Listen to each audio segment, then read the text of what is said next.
Hello, I'm Mike. This is the hot play video on how to use the Nabertherm B500 controller. This is the first screen that you'll see on the controller. On here, you'll have the last program that was fired, the time of the last firing, and the date. This side, you'll obviously have the temperature that's in the kiln at the moment. With this icon here, which looks like a graph, it will show you the programs that you've got on the controller. We've got 5 programs. They're all slightly different to what you may have because I've used all these and renamed them and changed all the firing programs. With this icon here, this is the settings button. There is a lot more information into the background of the Nabertherm controller. This is where you'll have your time, date, language, and this is where you can import and export using the USB. So how to change a firing? If you go into the graph icon and choose or take one of your pre-programmed firings, you can select one by touching it. You can then go in and edit it if you then have the pencil icon toward the top. What you will see in the beginning of a program is the graph.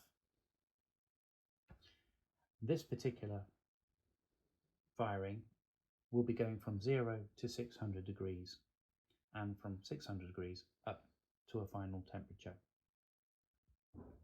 If we want to see in more detail within the program, we can press the pencil icon and you can see the different segments inside. In this particular program, this was a bisque for raku. There are 1, 2, 3 segments. The 4th segment was not used. But let's say I want to change this firing program. I can take a segment by touching the screen, and if I touch the particular value that I want to change, I can then simply retype over the value that was there before. Nabertherm does one other thing which is very clever. If you like to think about the firing in terms of time, so from one temperature point to another temperature point over a period of time, if you press the duration button, it will actually convert it into a time. So this is 7 hours 30 from 0 to 600, or if you think like I do, in degrees per hour, they're one and the same, but it's a very helpful and useful feature. If you want to carry on amending other segments, and I will do so, let's say 150. I've got a very delicate pot. So this will now climb at 150 degrees from 600 to 1000 in segment 2. And in segment 3, I'm going to increase the soak time. With this particular feature, because it's a hold period or soak, you will see that the little graphic is just a horizontal line. So again, it's going from 1000 degrees to 1000 degrees for 10 minutes. The rate really won't work on that particular feature. On segment 4, this is just an end feature. So it will actually go from 1000 degrees to 0. It would just end. However, if you wanted to add an extra segment, you can see it will populate the screen with certain value spaces which you can change. And let's say I will do what they used to call a drop and hold. So I'm going to put a value in here, say 900, and we're going to do so over a period of time, say 20 minutes. If you're happy with this, when you go back by pressing the arrow, you can then press save, and it will come up with the words telling you that it's saved. When you come out of the firing, you might be able to see now on the graph that it's changed it from 0 to 600, from 600 to 1000. There's a small hold period, and then there's a little cool down ramp there. A useful feature on the Nabertherm controller is the delayed start. If you press the button which says delayed start, it will come up with a date and a time, and either one of these is editable, so you can delay it to come on at a future time or date. And when you're happy with that, if you just press the arrow key, and it will do so. Thereafter, when you press start and you go through the function, it will actually hold the program until that time or date. Some of the useful features on the home screen are under the three little dots. If you press this one, you will see under Info menu details regarding the controller, its serial numbers, any error messages that you've had recently, but the statistics. Now this is very useful when you're coming to change your elements to know how much work your kiln has done. So you will see the highest temperature that's ever been performed on the controller, the last consumption of kilowatts. As I was demonstrating this, it will only have 0 kilowatts. The number of total hours that the kiln has done, the number of starts that it's done, number of starts greater than 200 degrees, and number of starts of 1200 degrees.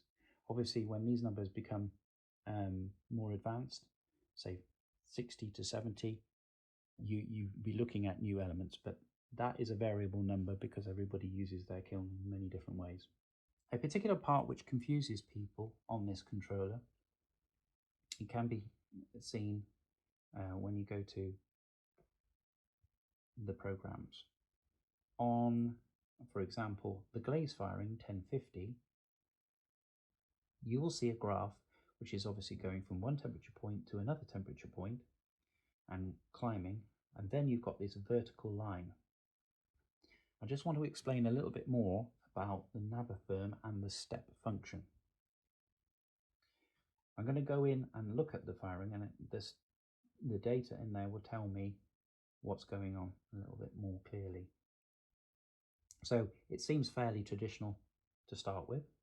We're going from one temperature point to another, so 0 to 600, over 100 degrees an hour in the first segment. Fairly normal. Then on segment 2, we've got the word step.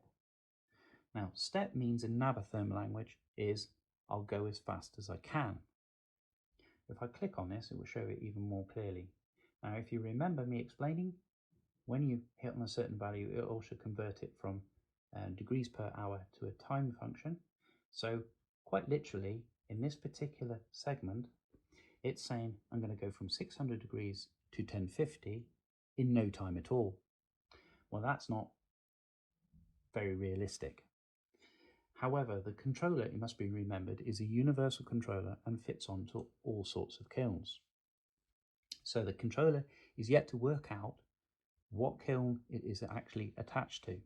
In this particular case, it's connected to a 45-litre kiln, which has a 13 amp plug. This means it can only really go as fast as, in my experience, it says it's about 215 degrees.